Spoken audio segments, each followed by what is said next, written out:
kampanye politik ini tidak boleh menggunakan anggaran negara. Benar. Negara memfasilitasi, tapi untuk kepentingan kampanyenya itu tidak boleh. Nah, jadi mungkin entah itu kehilafan atau seperti apa, kita tidak paham. Tapi memang pada intinya biaya yang muncul akibat dari standby-nya itu yang tidak boleh sebenarnya dibebankan kepada negara. Benar. Terkait kehadiran PNS di deklarasi atau apa itu gimana? Juga mungkin perlu agar ini artinya tidak lagi berkepanjangan bahwa tudingan bahwa itu Bawaslu diam misalnya gitu kan, ataukah kemarin kita juga sambangi yang bersangkutan. Memang kita agak terkendala juga terkait akun TikTok. Karena akun TikTok itu memang yang pertama bukan dari yang bersangkutan. Tetapi Bawaslu tidak berhenti di situ saja. Apakah Bawaslu itu tahapan pendaftaran sudah, tapi apakah bisa sudah semprit ya kan mengingatkan kedua calon, karena sekarang ini kan udah ramai ada yang ribut di media sosial itu kan. Kami sangat mengapresiasi kalau ada masyarakat yang sudah berani seperti itu. Tapi juga kita akan merahasiakan identitas pelapor, tidak serta-merta kita menyebarkannya. Halo, assalamualaikum warahmatullahi wabarakatuh. Jumpa lagi kita di podcast Bicara Tuntas, podcastnya warga Barito Utara. Hari ini kami kedatangan dua narasumber dari Bawaslu Kabupaten Barito Utara. Kita akan berbincang seputar kesiapan mereka ikut melaksanakan pilkada serentak tahun 2024 di Barito Utara. Dan mungkin langsung saja banyak hal akan kita tanyakan nanti tentang apa saja kesiapan mereka dan apa yang sedang dilakukan saat ini. Mungkin langsung saja kami kenalkan. Yang pertama adalah Ketua Bawaslu Bung Adam Parawansa Esa. Selamat datang Bung Adam. Assalamualaikum warahmatullahi wabarakatuh. Terima kasih telah datang di tempat kami. Dan yang kedua masih dari Komisioner Bawaslu, yaitu Koordip Bidang Penanganan Pelanggaran dan Penyelesaian Sengketa Bung Adi Susanto. Selamat datang Bung Adi. Selamat datang, terima kasih. Terima kasih atas undangan kami. Dan karena pilkada serentak sudah dimulai, tahapan-tahapan itunya banyak hal yang ingin kami tanyakan dan banyak hal juga yang ingin kami sampaikan dari bincang-bincang warga di baik itu di media sosial dan juga di perbincangan warga di warung kopi. Mungkin yang pertama, hari ini tadi KPU sudah menetapkan daftar pemilih tetap. Ada sebanyak 114.900 lebih ya. Jadi sudah ditetapkan. Dan yang pertama-tama apa yang sekarang yang tengah dilakukan oleh Bawaslu sendiri setelah penetapan itu, mungkin bisa dijabarkan dulu Bung Adam. Baik, terima kasih kepada Bang Denny atas undangannya kepada Bawaslu. Sama-sama. Memberikan ruang kepada kita ikut memberikan edukasi kepada masyarakat mengenai tugas Bawaslu seperti apa, khususnya dalam menghadapi tahapan pilkada serentak tahun 2024 ini. Alhamdulillah Bawaslu Kabupaten Barito Utara, 3 orang komisioner ini kebetulan baru saja dilantik 2023 kemarin. Nah, jadi memang kami bertiga ini kebetulan wajah-wajah baru. Paling tua dari kami adalah Pak Adi, umur 35 tahun. Saya baru 34 tahun. Nah, jadi harapannya mudah-mudahan kita bisa lebih progresif lah dalam melaksanakan mengemban tugas pengawasan pemilu di Kabupaten Barito Utara. Terkait dengan pilkada serentak tahun 2024 ini, hari ini kita sudah KPU tadi pagi sudah melaksanakan pleno penetapan rekapitulasi daftar pemilih tetap untuk Kabupaten Barito Utara. Selama tahapan dari ini kan rangkaian tahapan pemutahiran daftar pemilih ini sudah sekitar berjalan 2 bulanan. Bawaslu Kabupaten Barito Utara dalam hal ini dibantu organ ad hoc-nya di lapangan, ada Panwaslu Kecamatan dan Panwaslu Kelurahan Desa. Itu pertama kami melakukan pengawasan melekat kepada Pantarlih dalam memutakhirkan dan melakukan pendataan masyarakat di lapangan. Nah, jadi memang kami fokus PKD melakukan pengawasan melekat dan Panwascam melakukan supervisi serta melakukan penelitian daftar pemilih tersebut. Kami memang sengaja memfokuskan tugas tersebut dilaksanakan oleh dua organ ini agar Bawaslu Kabupaten bisa lebih fokus terhadap persiapan menuju tahapan-tahapan lainnya dan juga mensupervisi pekerjaan pengawasan pemutakhiran daftar pemilih ini. Nah, jadi memang selama pemutakhiran daftar pemilih ini Bawaslu ada mengeluarkan saran perbaikan 16 surat saran perbaikan yang sudah kita kirimkan ke KPU, dan ini dikirimkan yang terbanyak itu kebetulan oleh Panwaslu Kecamatan Teweh Tengah. Ada 7 surat saran perbaikan dari Teweh Tengah yang alhamdulillah pada saat pleno pada hari ini terkonfirmasi sudah ditindaklanjuti semua oleh KPU. Saran perbaikan ini kan bermacam-macam, ada yang orang itu masih didata padahal sudah meninggal segala macam. Itu memang karena ini pekerjaan yang sangat besar, rekan-rekan kita di lapangan ini membantu lah, ibaratnya membantu tim ad hoc dari KPU dalam memutakhirkan data ini. Hari ini alhamdulillah sudah ditetapkan daftar pemilih tetap kita 114.000. Memang ini menurun dari DP 4 awalnya kemarin baru turun itu kan 115.000 sebenarnya. Nah, cuman setelah dimutakhirkan ada mungkin pengurangan ganda meninggal segala macam. Akhirnya hari ini 114.000 untuk pemilih di Kabupaten Barito Utara. Ditambah penetapan sekaligus 2 loksus untuk TPS loksus di LP dan di PT Mitra Barito Lumbung Energi. Nah, jadi ada 270 TPS keseluruhan ya, di keseluruhan Kabupaten Barito Utara termasuk loksus 268 reguler, 2 loksus. Nah, jadi saat ini kita sedang melakukan rekrutmen untuk pengawas TPS yang akan kita tugaskan di setiap TPS. Sudah berlangsung beberapa hari dan terakhir sampai tanggal 28 September ini kami melakukan rekrutmen. Di sini juga kami mengundang masyarakat luas, unsur masyarakat, organisasi segala macam untuk ikut mendaftar, berpartisipasi. Kita bersama-sama membantu petugas KPPS dalam menyelenggarakan pilkada di TPS nanti. Tupoksi kita sebagai pengawas ya, disitulah mungkin kita akan berkontribusi nantinya. Kalau yang terkait loksus itu bagaimana? Apakah pengawasnya nanti memang langsung dari Bawaslu atau kita rekrut ulang? Karena itu kan yang loksus ini terutama yang di PTMB itu sempat ramai lah di pembicaraan media sosial segala macam. Jadi itu gimana pengawasannya di sini nanti?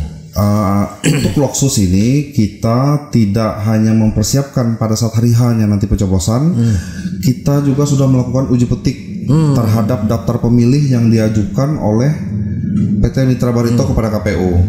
Jadi asalnya itu ada 350-an daftar pemilih yang diajukan, tapi setelah kita lakukan penelitian terhadap daftar pemilih itu ada yang masih bisa pulang dan segala macam, ada yang resign. Akhirnya sudah terfilter hanya menjadi 299 daftar pemilih nanti akhirnya. Nah, terhadap TPS lokasi khusus di PT Mitra Barito dan di LP ini, khusus untuk di loksus PT Mitra Barito mungkin kita akan menugaskan staf dari Panwaslu Kecamatan yang akan menjadi pengawas di TPS tersebut. Jadi kalau bahasa prosedurnya kita tidak merekrut pengawas TPS untuk TPS itu, tapi kita akan menugaskan staf di Panwascam. Harapannya karena dia sudah terbiasa dengan tugas-tugas pengawasan, dia lebih bisa lebih mudah lah, lebih memahami, lebih menguasai melakukan pengawasan di tingkat TPS. Karena pengawas TPS ini posisinya sebenarnya lumayan vital.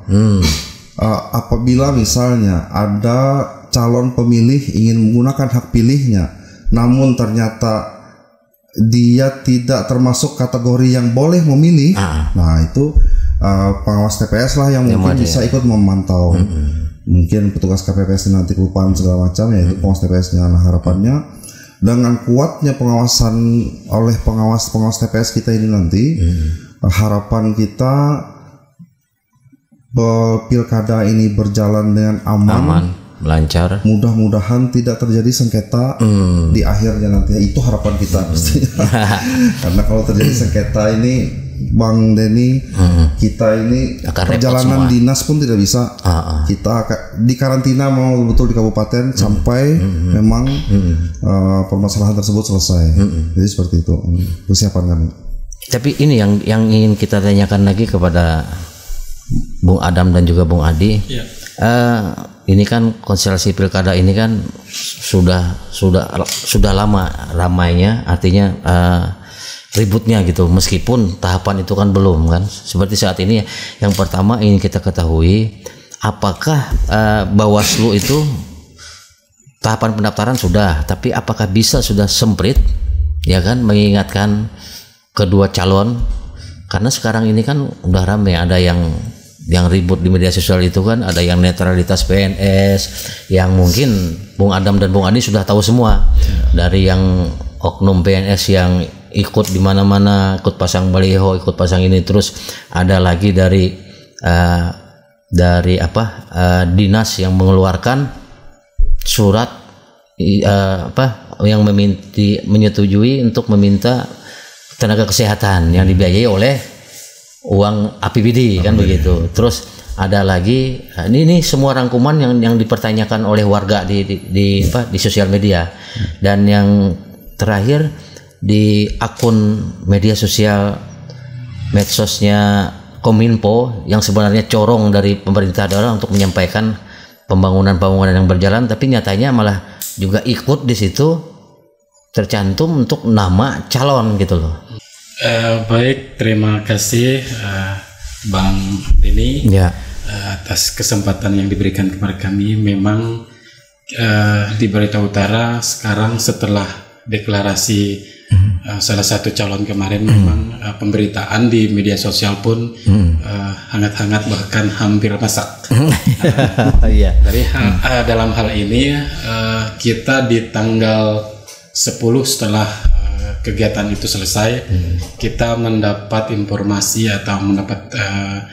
informasi awal itu dari media sosial, yaitu dari Instagramnya UPT Puskesmas Lanjas itu sendiri, bahwa begitu di hari tanggal 10 itu kita melakukan penelusuran, namun orang tersebut atau pimpinan tersebut itu lagi tidak ada.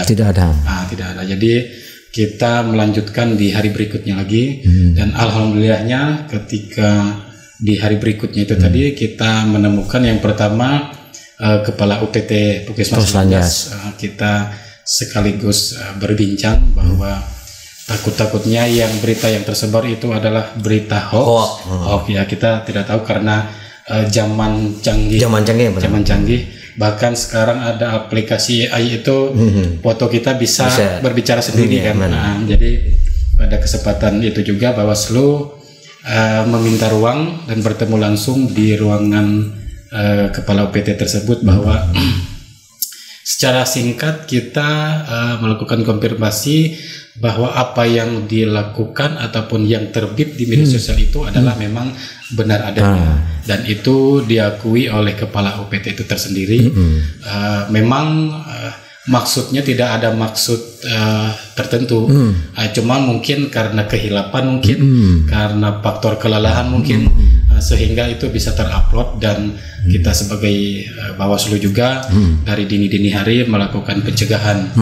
Namun dalam hal pencegahan ini artinya nasi sudah menjadi bubur, sudah terlaksana ketika kita melakukan konfirmasi bahwa benar, dan pada kurang lebih rentan waktu 15 menit kita beranjak dari UPT Puskesmas Lanjas menuju Dinkes.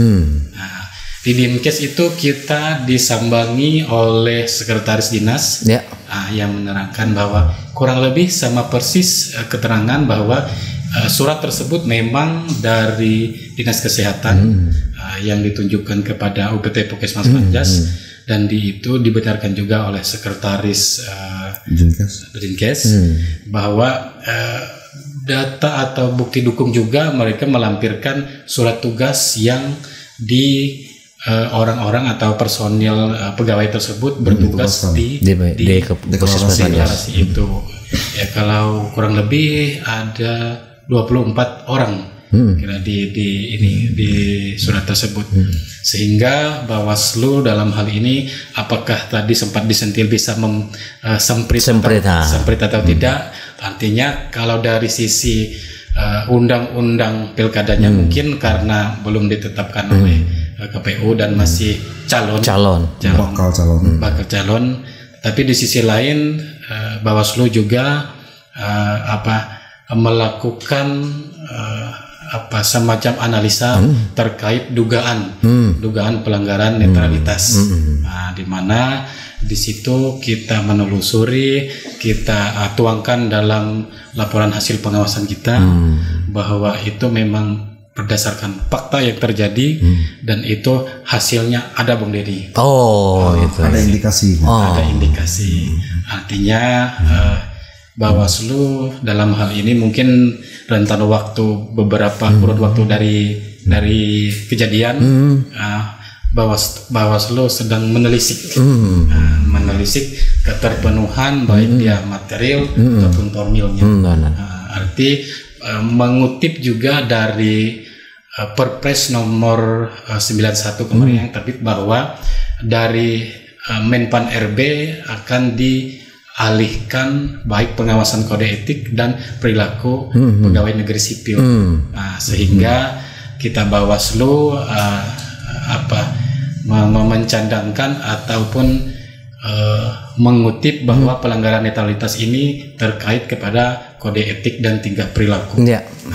Sehingga mungkin dari bunyi surat tersebut bahwa memang ada tertulis yang kita ingat, Bang Deddy, segala kegiatan dibebankan kepada segala biaya yang muncul. Segala biaya muncul dibebankan kepada dinas terkait. Nah, itu artinya kembali lagi kita menelusuri ke sekretaris itu tadi bahwa apakah benar ini Pak memang ada biaya yang dikeluarkan. Ternyata dikonfirmasi sekretaris dinas itu memang benar, cuma tidak begitu langsung bayar tidak. Apakah kita menanyakan apakah itu seperti GU atau ganti uang itu ya kurang lebih seperti itu prosesnya, sehingga uang itu dicairkan mungkin setelah beberapa minggu, mungkin dikolektifkan di bidang-bidang tertentu untuk dicairkan. Dalam hal ini Bawaslu mungkin akan meneruskan terkait dugaan pelanggaran tadi itu.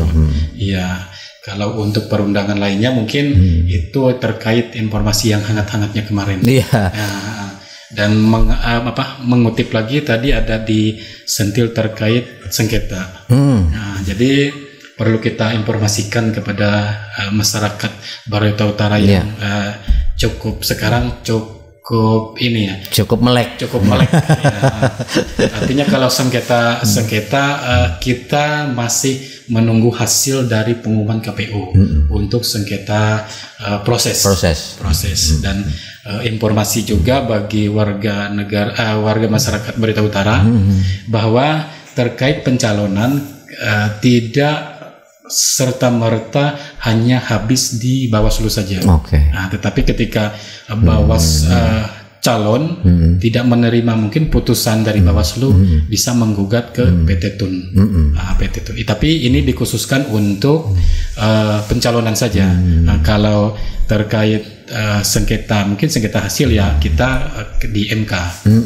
Ya mungkin itu Bang ini sekilas informasi yang bisa kita berikan. Mungkin Pak Ketua ada tambahan, kami silakan juga.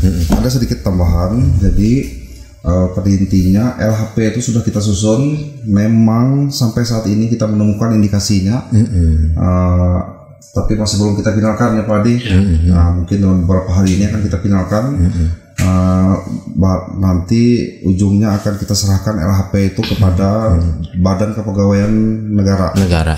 BKN lah yang berwenang untuk entah itu menjatuhkan sanksi atau melakukan pembinaan. Adapun terkait ini saya perlu meluruskan juga dulu bahwa pemerintah daerah itu boleh saja memfasilitasi misalnya seperti tenaga kesehatan apabila misalnya masyarakat mengadakan sebuah kegiatan yang perlu ada kesehatan standby lah di tempat tersebut. Kemanusiaan lah intinya kan. Itu memang karena di tempat kita tidak ada sumber daya yang dari swasta, hanya cuma pemerintah daerah saja yang memiliki, maka pemerintah daerah berkewajiban untuk memfasilitasi hal tersebut, men-standby-kan personilnya, entah itu ambulannya. Namun terkait dengan kampanye ini memang kampanye politik ini tidak boleh menggunakan anggaran negara. Benar. Negara memfasilitasi, tapi untuk kepentingan kampanyenya itu tidak boleh. Nah, jadi mungkin entah itu kehilafan atau seperti apa kita tidak paham. Tapi memang pada intinya biaya yang muncul akibat dari standby-nya itu yang tidak boleh sebenarnya dibebankan kepada negara. Tapi bahwa Dinkes menugaskan personilnya untuk berjaga di situ, yaitu kewajiban. Menurut kami itu malah kewajiban. Jadi masyarakat jangan sampai salah paham. Dinkes menugaskan personil di situ sudah dianggap tidak netral, tidak seperti itu. Itu memang sudah kewajiban pemerintah daerah. Nah, jadi mungkin itu aja tambahannya sedikit meluruskan untuk informasi masyarakat. Iya, nah yang ini yang masyarakat harus tahu bahwa inilah penjelasan yang benar-benar konkret dijelaskan apakah dia kena atau tidak, tahapannya masuk di mana, Bawaslu bisa cawe-cawe. Yang tadi Bung yang terkait kehadiran PNS di deklarasi atau apa itu gimana? Juga mungkin perlu agar ini artinya tidak lagi berkepanjangan bahwa tudingan bahwa itu Bawaslu diam misalnya gitu kan, ataukah bagaimana ditindaklanjuti atau tidak, mungkin bisa dijelaskan Bung Adi? Oke. Terima kasih Bang Denny. Mungkin ada kita inilah apa positifnya dunia media sosial. Artinya secara masyarakat luas terbantu, dan kita juga merasa terbantu. Artinya dari personil kita memang kekurangan karena dibandingkan kawan-kawan KPU kita hanya 3 orang, kawan KPU 5 orang. Tetapi itu bukan kendala bagi kita juga. Artinya ketika oknum PNS itu berhadir ataupun dia tidak berhadir ataupun entah apalah itu aktivitas, artinya kita memang menerima informasi itu. Nah, kemarin kita juga sambangi yang bersangkutan. Memang kita agak terkendala juga terkait akun TikTok, karena akun TikTok itu memang yang pertama bukan dari yang bersangkutan. Tetapi Bawaslu tidak berhenti di situ saja. Artinya dari kita informasi itu tadi ditelusuri, habis itu dikonfirmasi. Kita juga masuk di grup-grup WhatsApp yang ada di mana-mana. Artinya ada satu titik terang yang memang salah satu video jika ditelusuri ada kolerasinya dengan pengakuan yang bersangkutan. Nah, cuma sekarang karena kita ini menganut kolektif kolegial, artinya tidak hanya semata dari penilaian satu orang saja. Artinya kita bertiga ikut serta dan berperan aktif juga. Apakah ini memang terpenuhi atau tidak? Nah, artinya itu terkait oknum PNS yang memang berseliweran dia. Nah, jadi mudah-mudahan dengan kejadian ini juga jadi Bawaslu artinya tidak melakukan suara yang besar, tapi Bawaslu bekerja. Yang dimaksud oleh Bang Denny tadi, kita mungkin tidak bisa menyebut nama orangnya, tapi kita sama-sama tahu memang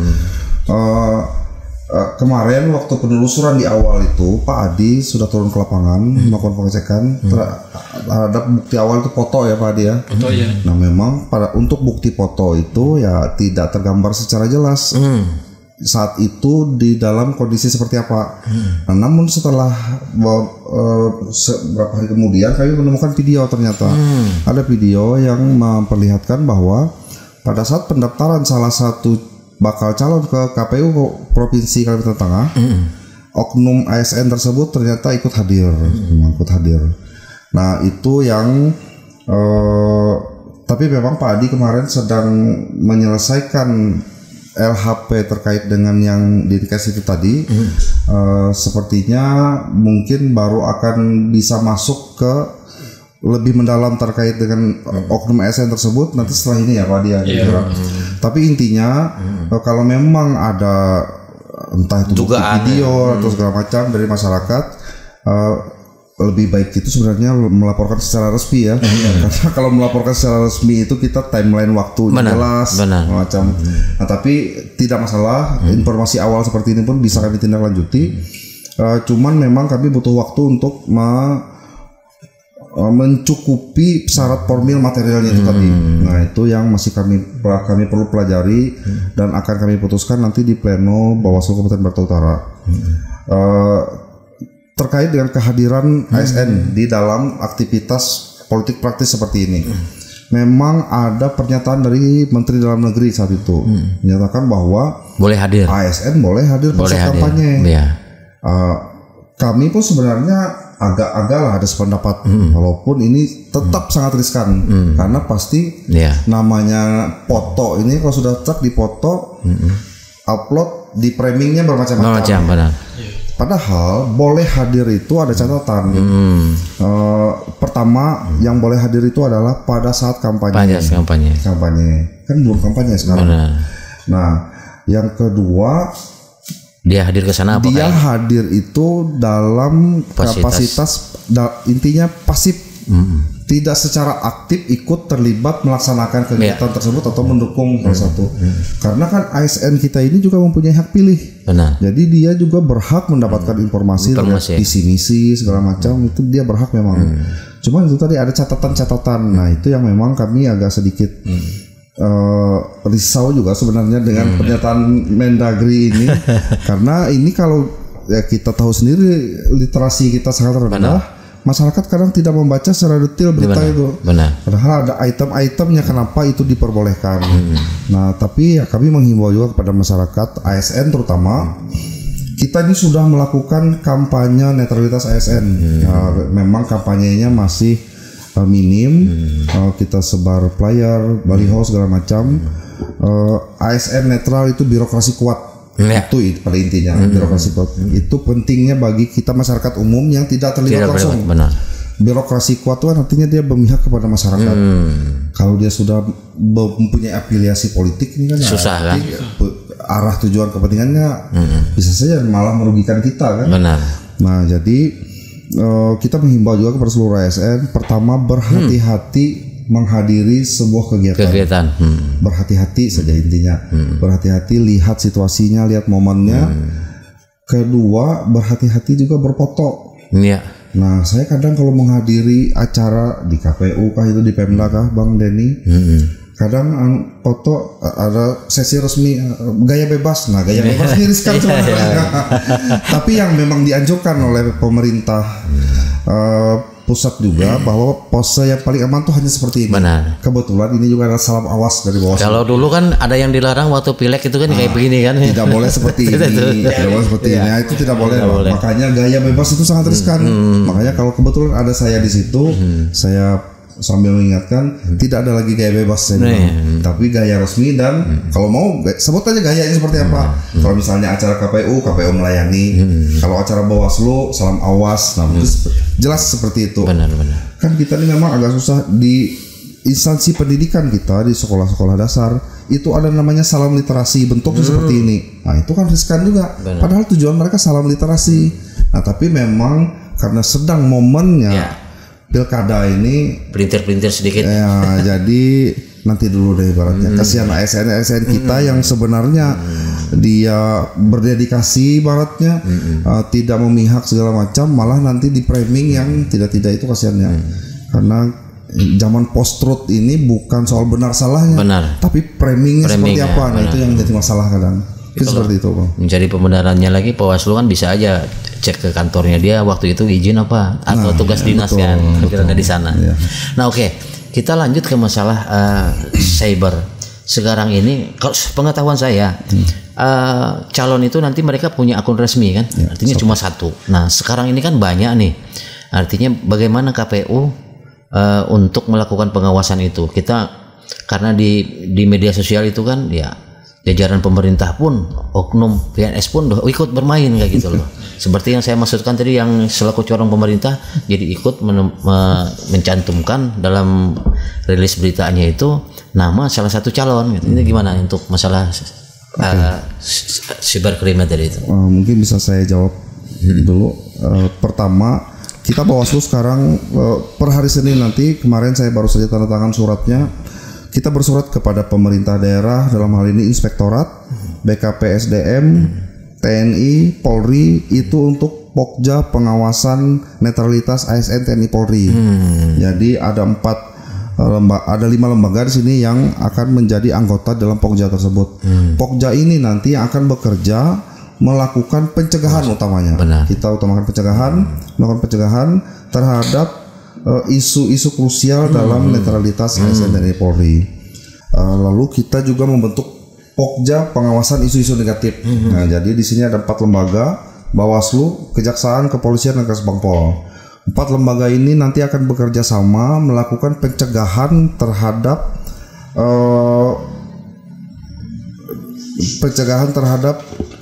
pelanggaran yang mungkin akan terjadi yang berkaitan dengan isu-isu negatif. Nah, jadi di sini juga nanti kami juga akan memfungsikan Pokja ini terhadap pengawasan cyber itu tadi. Pengawasan cyber, karena pengawasan cyber ini sekarang sangat penting karena ya kebanyakan semua bermain di situ kan. Betul, manusia ini dia karena dia tidak muncul secara langsung, berani dia memetik orang yang diam-diam aja memetik situ kan akhirnya. Tapi itu patut kita syukuri juga, akhirnya tinggal kita lagi yang memilah informasi itu seperti apa. Nah, jadi makanya kami juga menghimbau kepada masyarakat, informasi itu jangan ditelan mentah. Pertama yang harus kita lihat itu masuk akal atau tidak. Yang kedua, lihat sumbernya dari mana, siapa yang melakukan. Ibarat seperti hadis itu kan, perawinya ini harus orang terpercaya. Kalau orang ini sekali saja pernah berbohong ibaratnya, maka nggak akan dipercaya. Nah, jadi mungkin seperti itu dalam kita menelusuri isu-isu yang berkembang di masyarakat. Ini kan di awal-awal kemarin kita juga sempat melakukan mitigasi, pihak polisian, Bawaslu saat itu bekerja sama, KPU juga terhadap seperti contoh isu SARA, tolak pemimpin semacam. Benar.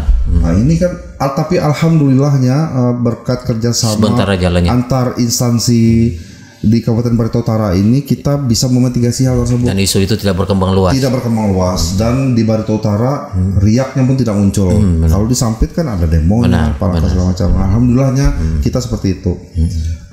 Lalu yang ketiga, kita juga akan membentuk, kan setelah penetapan 2 hari setelah itu langsung masuk tahapan kampanye itu nanti.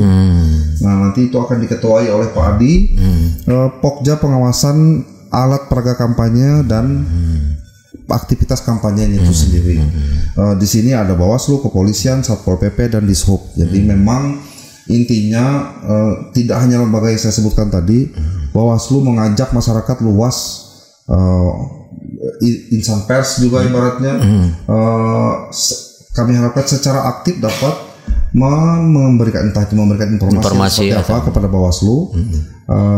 Ya walaupun karena memang keterbatasan kita tadi, memang mungkin tidak semua bisa kita tangani, tapi hal yang kita anggap krusial yang dapat menjadi contoh bagi yang lain, nah itu mungkin akan kita pilih lah intinya. Saya juga kan kalau apabila diminta mengisi materi, saya sebar nomor handphone saya. Tapi walaupun jangan ditelepon ya, cukup di chat saja biar kita mudah membacanya. Itu harapannya agar masyarakat bisa ikut aktif, karena kalau cuman penyelenggara saja itu tidak maksimal. Bahkan dibantu pers sekalipun tidak maksimal. Tapi memang masyarakat luas, karena ya di sekeliling dia ada apa, itu yang diinformasikan. Harapan kita seperti itu.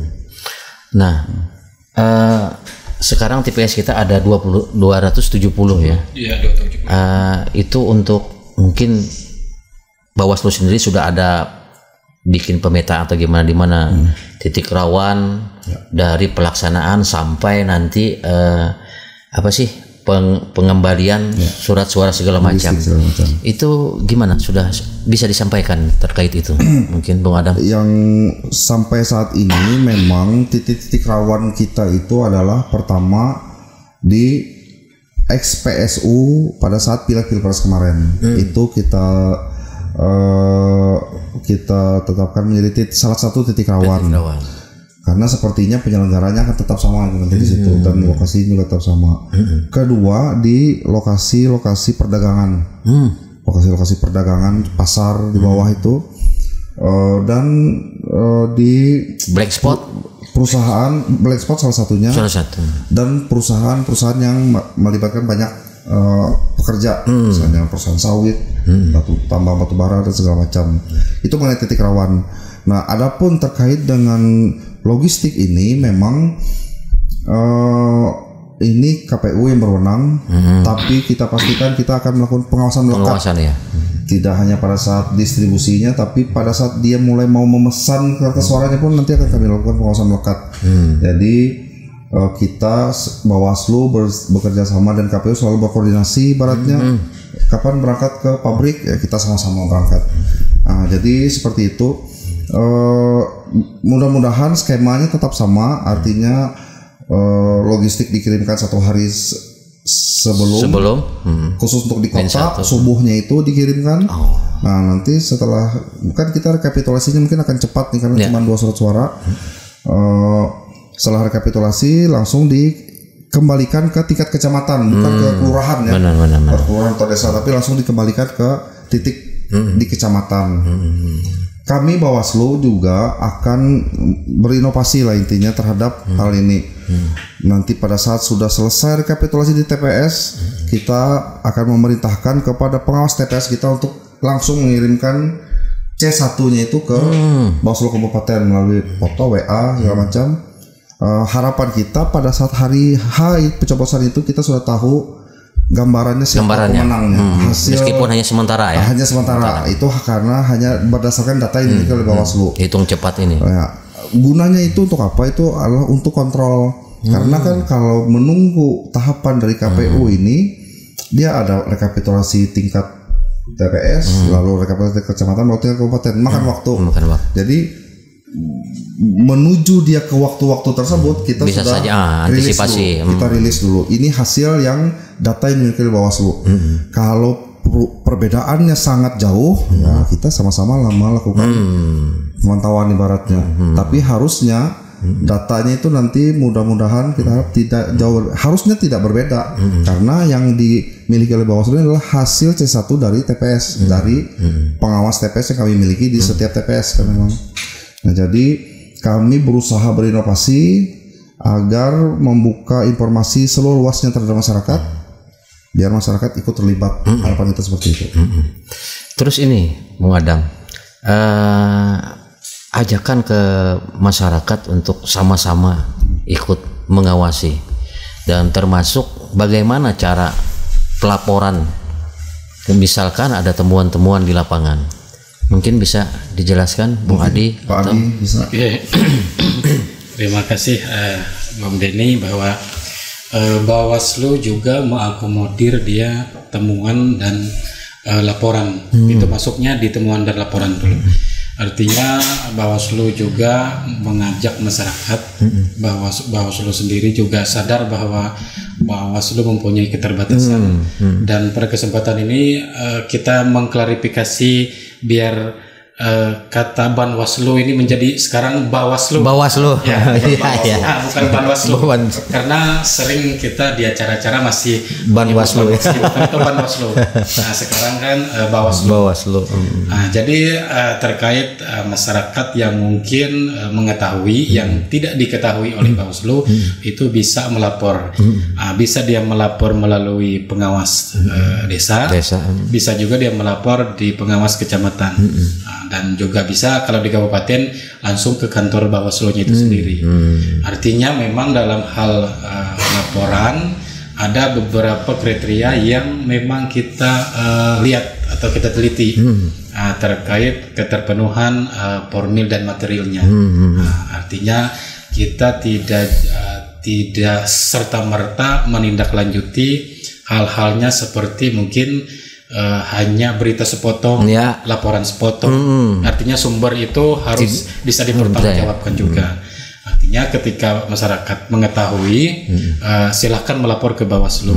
Apa saja yang hal-hal diperhatikan, artinya waktunya itu tidak lebih dari 7 hari sejak tanggal kejadian.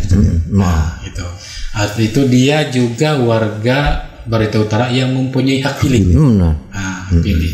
Itu yang memang harus diperhatikan oleh yang dilakukan. Harapan kita masyarakat berani, tidak hanya berani mungkin di warkop saja, di medsos aja, habis itu kita juga melihat keterpenuhan unsurnya materinya. Arti di situ kapan terjadinya, uraiannya seperti apa, siapa yang melakukan, apa perbuatannya, dan disertakan juga barang bukti dan alat bukti juga, foto misalnya, dan identitas penemu atau pelapor atau yang dilaporkan.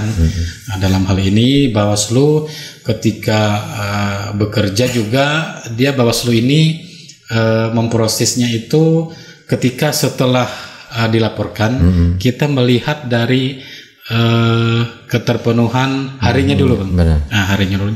Kita menerima laporan itu di hari kerja. Tetapi ketika materi dan formilnya itu terpenuhi, setelah register itu kita memprosesnya di hari kalender. Hari kalender itu kita maksimalnya 3+2. 3+2 itu sudah ditentukan kemana arah laporan ini atau temuan ini kemana arah. Pidana kah? Administrasi kah? Apakah pidana dia? Apakah administrasi? Apakah pelanggaran perundang lainnya seperti netralitas? Apakah dia termasuk sengketa proses? Dalam hal ini juga Bawaslu masih melihat apakah yang dilaporkan ini belum ditangani oleh pengawas yang di bawahnya, atau sedang ditangani oleh pengadilan. Hal-hal yang seperti itu dikecualikan bagi kita, Bu Denny.